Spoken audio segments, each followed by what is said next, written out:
Welcome to NintenDiscuss Plus, a collaborative discussion series where gamers and YouTubers discuss things relating to Nintendo and gaming in general.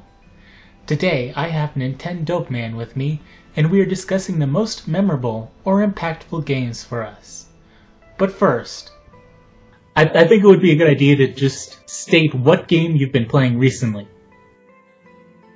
Recently, you want to know something, man?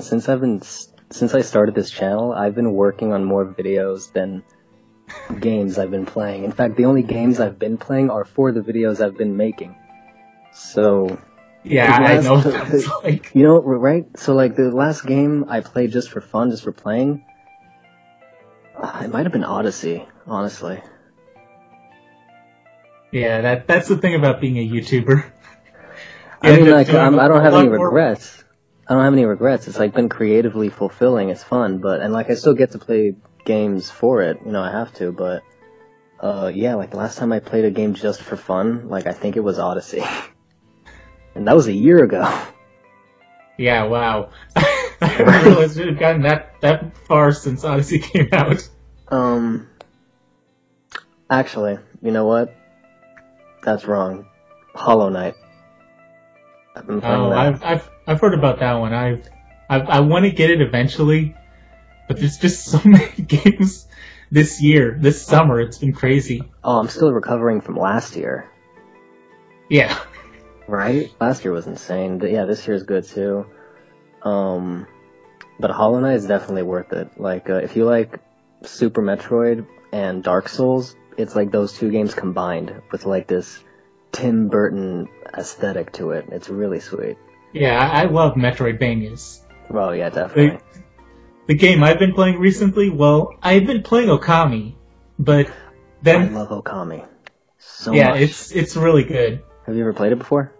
No, this is the first time I played it. I missed it on PS2, I missed it on Wii. I was waiting for this one to come out. Yeah, man, it's good. It's like, they call it the Zelda of the PS2, like, for good reason, too. Yeah. But last week, I noticed that Yoku's Island Express was on sale for, I don't remember how much it was off, but I decided to download it, and then I started playing it, and it was like 12:30 when I finally decided I have to stop. Because it was kind of like Breath of the Wild, where you just keep going, and you see something, and you're like, I want to do that, and then I'll stop. And an hour goes by. Yeah, like 5 hours go by, and you're like, well, I pretty much wasted my day off. I was gonna work on some videos. Dude, video games can, like, suck up the time. Just, like, make a few hours go by, like, so quickly. Yeah, it was... drag. It was just like when I played Breath of the Wild. Because that game, it would be like... I kind of was taking a break from YouTube at the time because it was that engrossing. Yeah. I would just be playing it, then I'd have to go to work. And I'd come back, and it would be just like nothing had happened. I'd just be going right from where I left off. Dude, that's the only thing I would take a break for is work and eating, and at times I would like go hungry, just thinking, alright, just do this one more thing, and then we'll go cook something. And then like I would get hungry playing. Like, I played that game, Breath of the Wild, I played that for like 2.5 months non-stop. That was a great time. I can't touch it right now. I'm kind of like burnt out on it, but man, that was great. Yeah. Yoku's Island Express, is that the pinball game? Yeah, it's like a pinball platformer, Metroidvania kind of game. Yeah, I heard it was interesting. Is it really good? Yeah, it's really good. I wouldn't recommend 100%ing it because there's some parts of the game that are really BS. Like there's stuff where the game has like a slug mechanic where you get a slug that's explosive and will launch your ball. And to get 100%, you have to do a lot of that. And it's like really tedious because you have to get a slug, go really far, and then there's not even a guarantee that you can aim it properly to get what you need to get.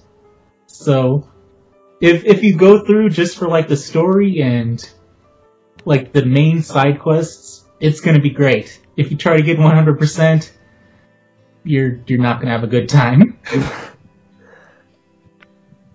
No, I gotta check it out then. Yeah, I don't think it's on sale anymore. Of, Super Monkey Ball or something like that.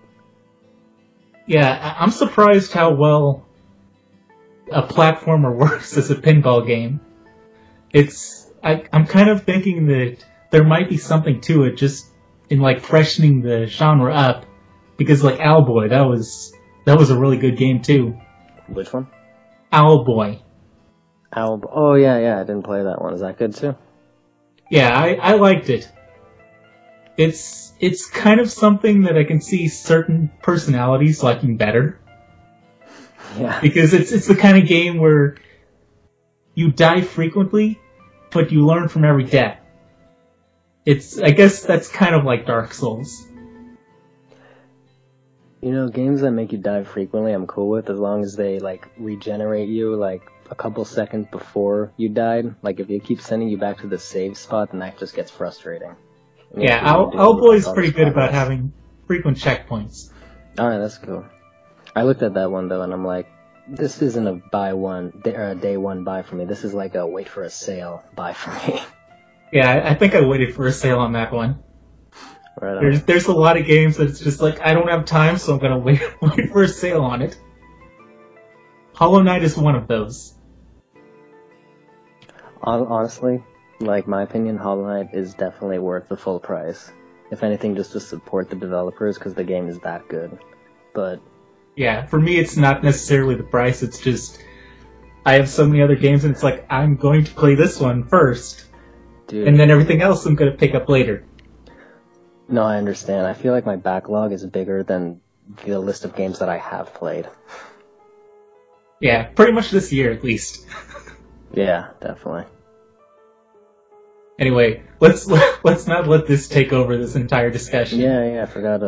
Let's get to the impactful games that really left a mark on you, or for whatever reason are memorable. Maybe it happened during a point in your life when something else was happening, and it just kind of ingrained in you. Mm-hmm. Doesn't even have to be about the game, just the time you played it. Yeah. Or it can just be like a game that totally blew your mind. That too. Is there one for you? What's that? Like, you want me to go first? Yeah, it's like something from your childhood, maybe. Was the SNES. I don't think I ever owned the original Nintendo. And yeah, I didn't. But my sister did. Gave it to me with... Oh, really? Yeah. I remember they gave it to me with Donkey Kong Country 2, which is like one of my favorite games. Like, that game is just perfect. That's like a masterpiece of platforming. And I always liked the pirate motif. I don't know why. I was always into pirates when I was a kid. Yeah, that was one of my first SNES games. Nice. I think it's the best one out of the trilogy. It's kind of the general conception, but man. I agree, and I have a lot of good memories tied to that one too, because definitely. My mother would always play that with me, so... Me too. There would be always nights that we would just go through the game, and we actually got pretty far. Nice. I think that was the first game I ever beat, and like I beat it with my mom. We used to play it a lot. That's interesting. Yeah, we never managed to beat it. Really? I kind of sucked at games as a kid, and they were harder, right? Like I can breeze through a game now that I used to like struggle with as a kid. And I don't know if it's because I played it a lot more since then, and I've gotten used to like all the levels and everything, but like, yeah, games were harder when you were a kid. I think it's kind of just like growing competency. Yeah, probably. And then my mom also didn't have a lot of time to play it with me. Oh, you only played it together? Right on. I would say. Yeah, pretty much. Go on. Because the way that game is you had like a 2-player save file or a 1-player save file, so you couldn't really play a multiplayer game by yourself. Oh yeah, that's true. Yeah. That was kind of one of the weak points of that game. Yeah, but you could have just done like one single-player file and one 2-player and done both consecutively, just play one on your own. But yeah, that's true. That's fun. Yeah, no. For sure. Not when you've seen all the levels and you've gotten some of the harder creme coins and stuff. Yeah, some of them are hard to find. I think the third game though was the hardest. The second one was the best, quality, but I think the third one was the most challenging. That had some crazy hard levels. Yeah, I can believe that. I think it might also be the most tedious one. Yeah, definitely. Because like the banana bird thing, going in and doing Simon, that gets progressively harder and harder. Oh yeah, and each one gets one. And then there's like that fetch quest going on with the bears.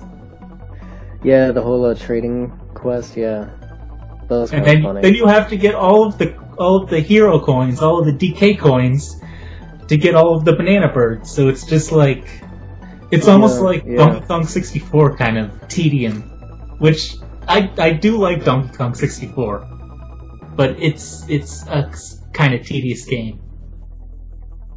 I don't. Yeah, like DKC3. I can see it as being tedious because you feel like you finish it and complete it sooner than you would DK64. But DK64, it's meant to be like huge and take you a long time. It's not, So when people complain about like too much content in that game, I can't like sympathize with that. I think it like too much. What does that even mean?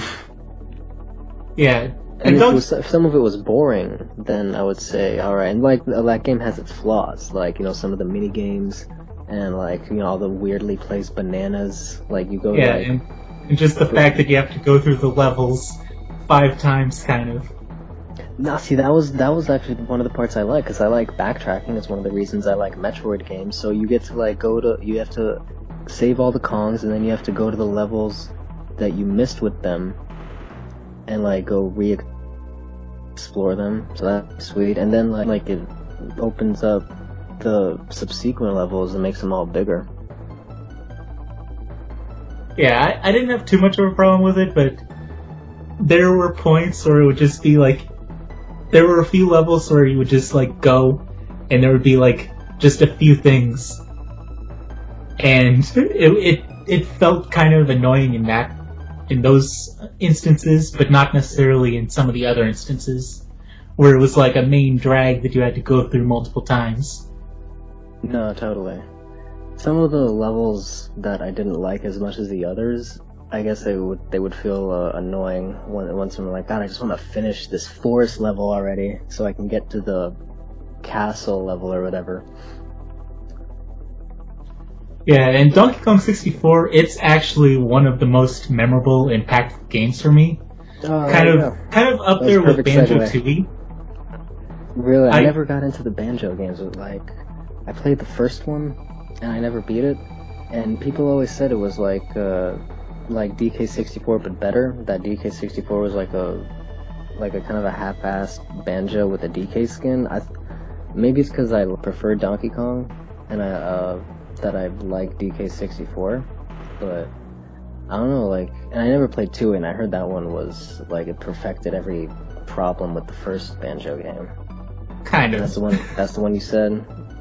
Yeah, Banjo-Tooie was just great. Yeah. I kind of had the same kind of experience with Banjo-Kazooie, where I played it, I didn't actually beat it. I actually spent like an hour trying to kill the bull. Which, for whatever reason, I was convinced that I would be able to eventually kill him as a child. But Banjo-Tooie, it was kind of like, if you take what Banjo-Kazooie and what Donkey Kong 64 did right, and you combined all that. And I mean, some people have criticisms for it. Yeah, some people have criticisms, like, they say that the levels are too flat, that they don't have enough platforms. So it's not really a platformer, but I don't have a problem with that.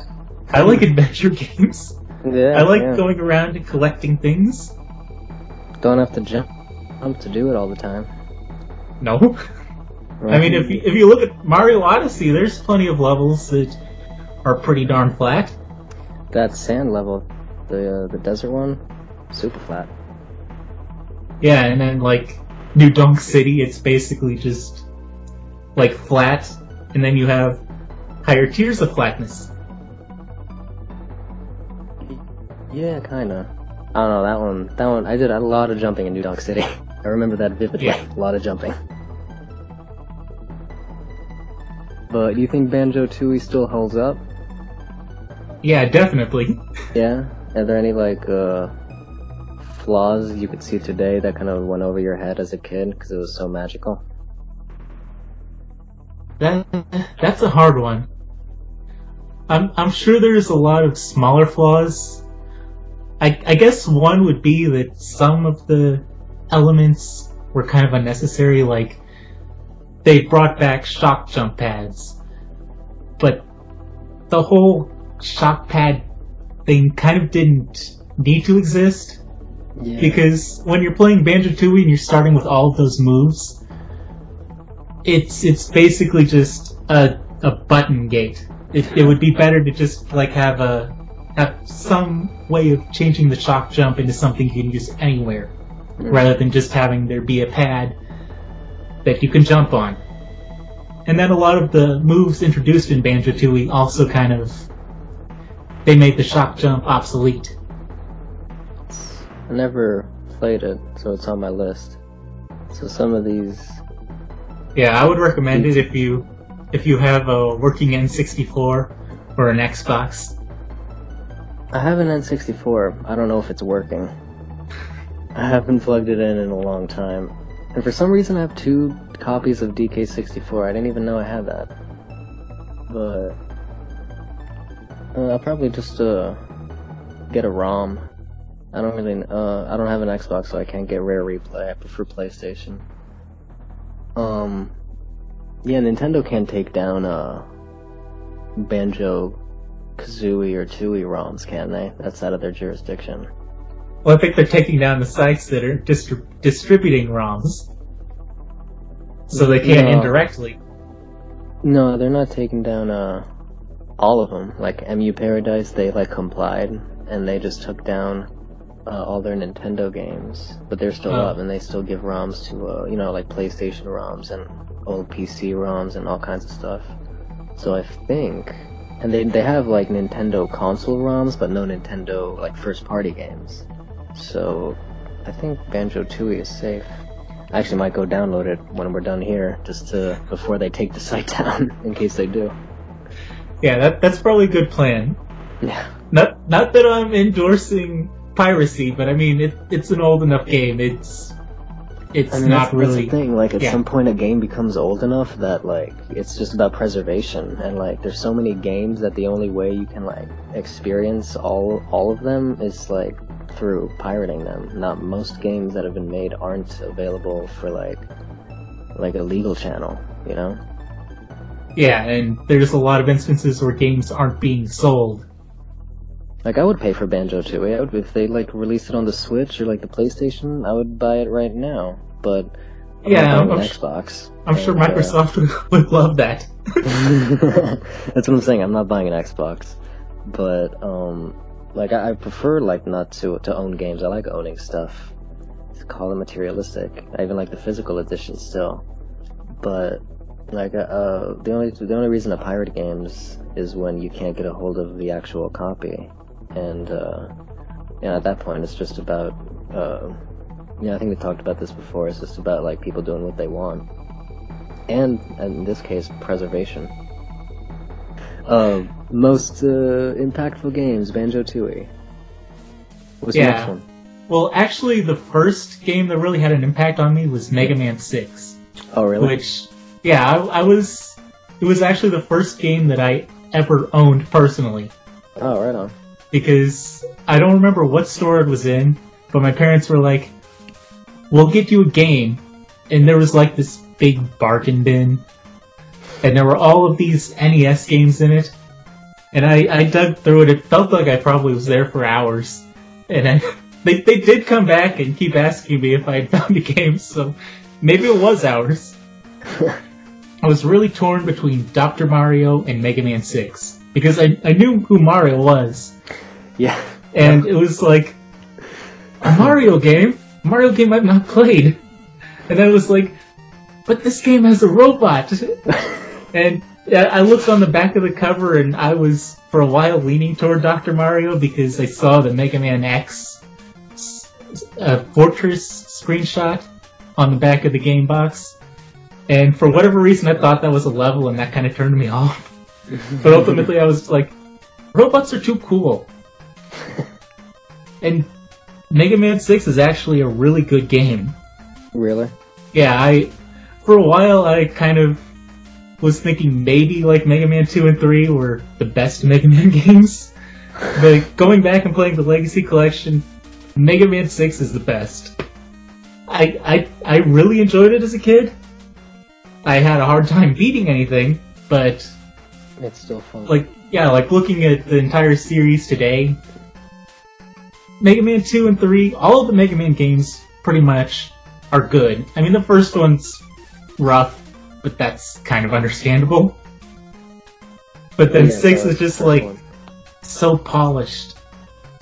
As you think by the 6th one they'd have it down. Yeah, and I mean like the 4th and the 5th one are really good too. I heard the second one was the best. Yeah, a lot of people think the second one is the best, and it is good. It is really good. Mm-hmm. But I just think that 6 kind of polished things more. Is this the original series or the X series? The original. Okay. They made 6 Mega Man games for the NES? Yes. That's Mega Man 6, I think it actually released after the Super Nintendo came out. Which was one of those weird games. Yeah, that come out after the console's been retired. Yeah, that's probably why it was in a bargain bin in whatever store it was. Yeah, those games have a hard time, making it big. It may have been like Venture, because I remember hearing that existed, but I don't remember anything about it. I think they had games. You want to know something? I've never played a Mega Man game, but I can tell you that you made a wise choice picking between that and Dr. Mario. Because you would have went into Dr. Mario thinking, oh, it's going to be another great little Mario game, just playing little puzzles with pills. Yeah, I did like puzzle games, though. Like, I liked Yoshi's Cookie. Yeah, I got Yoshi's Cookie one Christmas, and I had a lot of fun playing that. I mean, puzzle games can be great. I mean, especially if, they're good. Well-designed and stuff, but... puzzle games and racing games were games where you only have, one objective. They lose their luster to me after, after I feel like I've absorbed everything they have to offer. Yeah, it's the kind of thing you can't play for a long period. Definitely. In a row. But it's the kind of thing that you can go back to periodically. Yeah, definitely. Although you can also do the same with, the Mega Man games, because they're really short, condensed, sweet experiences. Yeah. It's like you can kind of spend an hour and just go through it. The whole thing? Yeah, a lot of the classic Mega Man games, they're not super long. It's just you gotta a first time playthrough? No, not a first time. They're hard. They're hard games. I heard they were really action heavy and challenging. Yeah.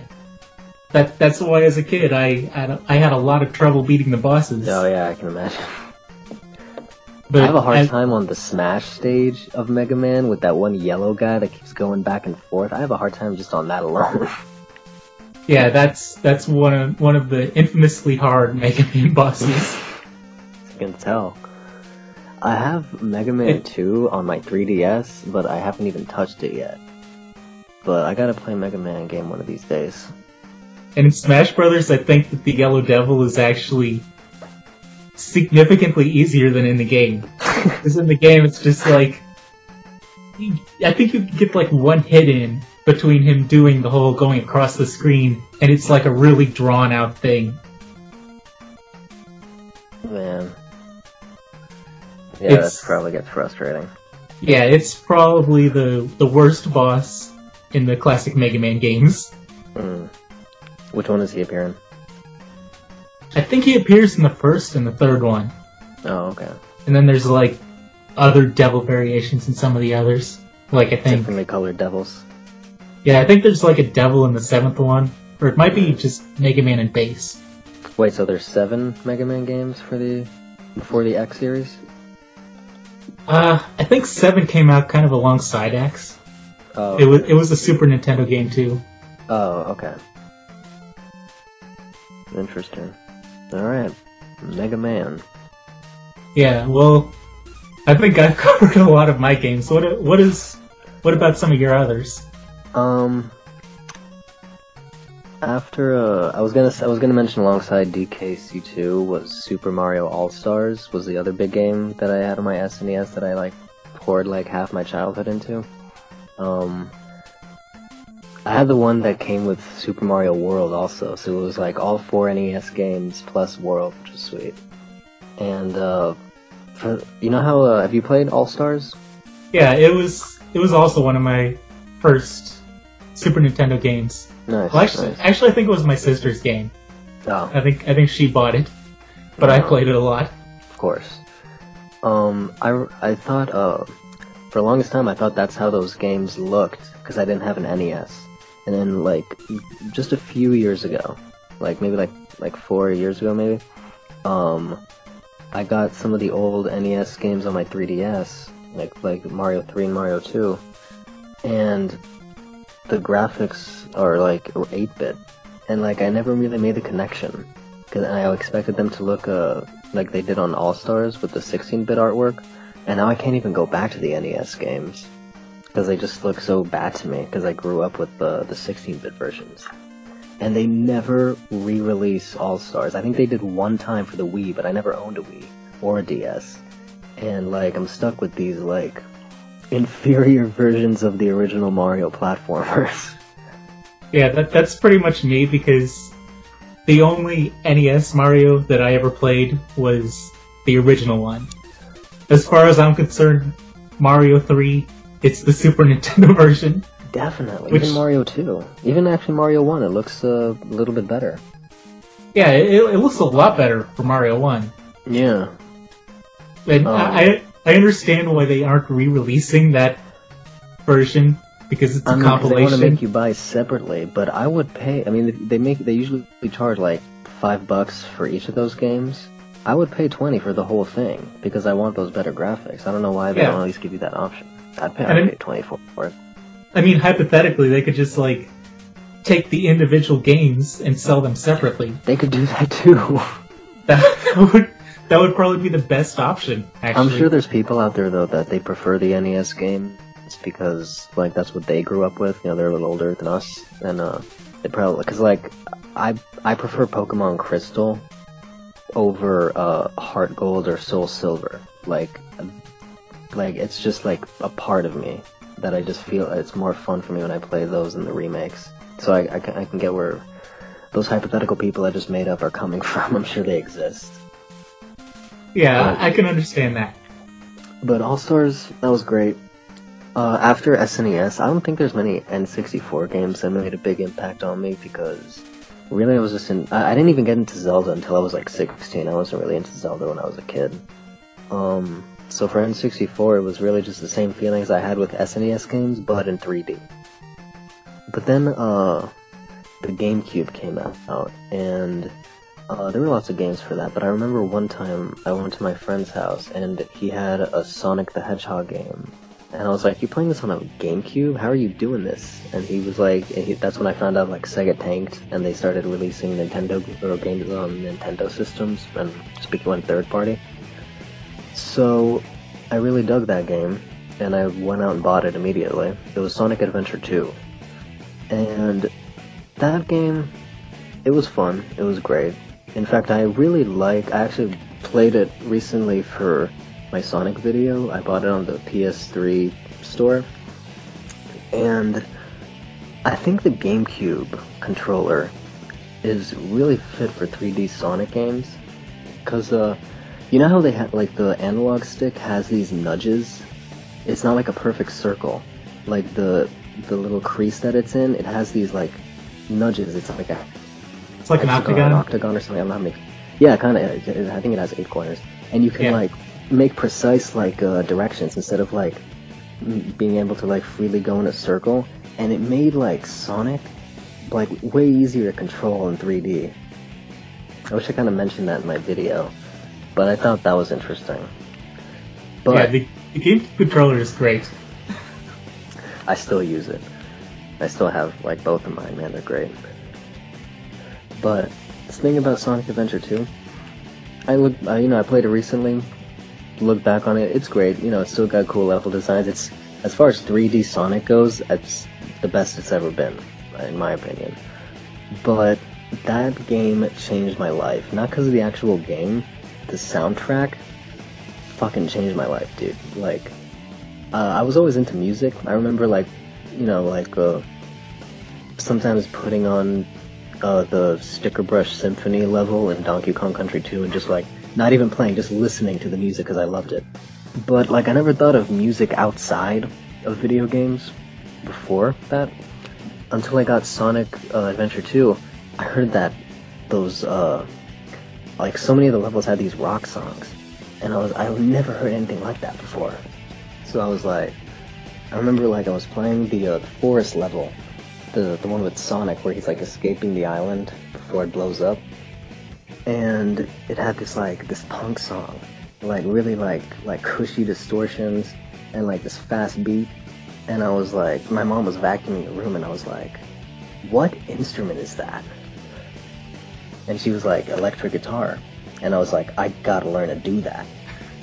So, like, man, Crush 40, like, had a serious, impact on the trajectory of my whole life, dude. I got a music degree. And I would not be into music if it wasn't for Sonic Adventure 2. Like, man, I still listen to that soundtrack, dude. It's killer. Yeah, the game is okay too. I like the game, but the soundtrack, man. I can understand that because Mega Man's known for having great music, and it. Oh yeah. Yeah, it got me like really interested in music, not to the point of like studying music, but like appreciating it. Right on. What's some of the video game composers you like? David Wise is definitely up there. Definitely. I think something Sakuraba, one of the guys who worked on the Xenoblade soundtrack. I like his stuff. Alright. I never played Xenoblade Chronicles, right? Yeah, I think it was actually Xenoblade X that he was on. Is that the, not the one between 1 and 2? It's like the Mega Man X kind of equivalent for Xenoblade. Oh, okay. It's like a separate parallel series. Oh, okay.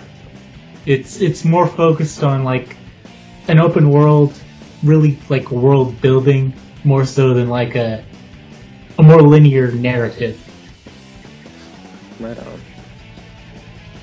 I actually have a lot of N64 games that made an impact on me, though. Oh yeah? Like what? Like, you said Banjo-Tooie. Yeah, it kind of combined with Donkey Kong 64, they kind of are just kind of meshed together for me. Right but on. Then also like Bomberman 64, the second attack, which that game is insane. I have some videos that are about all of the like really weird religious demonology kind of references in that game. Wow. Like it's crazy dark for one of the cutest characters in gaming. Wait, what game is it? Bomberman 64, the second attack. Bomberman 64? Yeah. I heard of that. Oh, I'm gonna look that up right now. You've not heard of that one or Bomberman? Oh, you said Bomberman. Oh. Yeah. Yeah. Sorry. I thought you said barman, like a bartender. I was like, is this a game where you just like serve up drinks? No. No, Bomberman. Yeah. I actually never played a Bomberman game, but yeah, I've heard of them, of course. The Bomberman games on the N64, they were amazing. It was most of them aren't like platformers, but they were kind of like puzzle, platform, adventure kind of games. Uh-huh. I'm actually looking at it right now. It looks interesting. Yeah, it also introduced Okami, which that game was great for co-op. Oh yeah. And then I also have Paper Mario. Oh, of course. Which, yeah, it was pretty much the game that got me into RPGs. Which I'm a huge RPG fan now. Really? Yeah. It was just kind of the gateway drug for me. And it still holds up in my opinion. Definitely. I just played it recently. Yeah, I've played through it several times. Oh, yeah. Not recently, but I go through it from time to time. It's got a lot of stuff to do in it, like all the little recipes and items, and like the thing that most impressed me with the like, even like the Super Paper Mario, the first 3 games minus the third one a little bit, so much like good writing and like there's so much stuff to do in them. And the second one, I think like after you beat the final boss, you get to go back and like it has this whole post game to it. I'm not sure if I remember that. It could be the case. You ever played the second one? No, I did play it, but it's been a while since I played through it. And I never actually finished a subsequent playthrough. I started several up, but then I eventually quit when I got to the 4th chapter, because the 4th chapter is basically backtracking, and nothing but backtracking. Yeah, that's the one where the guy steals your name and you gotta like find him. Yeah, that's one of my favorite ones though. I love that one. Oh man, the second game is great, but the first Paper Mario, that one was really impressive for an N64 game. They packed a lot into that for such a limited system. I might not have had a problem with the 4th chapter, but I had a glitch where I managed to somehow break the game in the 5th chapter by getting the handle and putting it in place, and somehow it despawned. So I had to play through the game again, and I had to go through the 4th chapter again in a short period. And that was too much backtracking. Oh, that's a lot of backtracking. Like the entire game. That's and then like the 4th chapter, and then the 5th chapter is kind of backtracking heavy too. So just like those two, I don't want to go back and do the 4th or 5th chapters again, really. Yeah, I understand that. It traumatized me a little. And then I also have Smash Brothers for a Nintendo 64 game. Oh yeah? Which, I mean, it really blew my mind, like, seeing all of these characters, all of these Nintendo characters in one game. Yeah. Yeah, it felt like the fully realized culmination of everything video games have been working towards. Yeah, pretty much, and that's what it's becoming now. Man, this new one, I don't want to talk about it too much because you want to do like a separate episode on just that, but man, I have not been this excited since like Melee. Yeah, like, I played the first one. The first Smash was great. But then Melee came out and like kind of laid down the formula. Yeah, I definitely think Melee is a better game than the original. Oh yeah, by just far. By virtue of having, what is it, like 3 times as many characters? And like just way more stuff to do. I think the first one only had classic and like multiplayer, and like no trophies, nothing to collect. It was really like really just meant as a party game. Yeah, I still played that game a ton, and you still go back to the first one? Yeah, I played the first one a ton when it came out. I made the unfortunate mistake of selling it though. Oh. Which I'm kicking myself on. Man, yeah, they don't did they ever re-release it like on like the Wii U or the Wii? I think it did come out on the virtual consoles. It did? Yeah, but it's not the same as having the original copy with the box and manual. Yeah. Well, you had the original. I remember the N64 box and SNES. Like everything before the GameCube was it came in these boxes that they were really easily like destroyable. They weren't really cases, you know. And they kept the boxes, kept the manuals, but without a box, they got real crumpled up. And then I didn't even have a way of storing the games. They got so dirty on the inside. Yeah, I never had that issue. It might have been because I kept the boxes.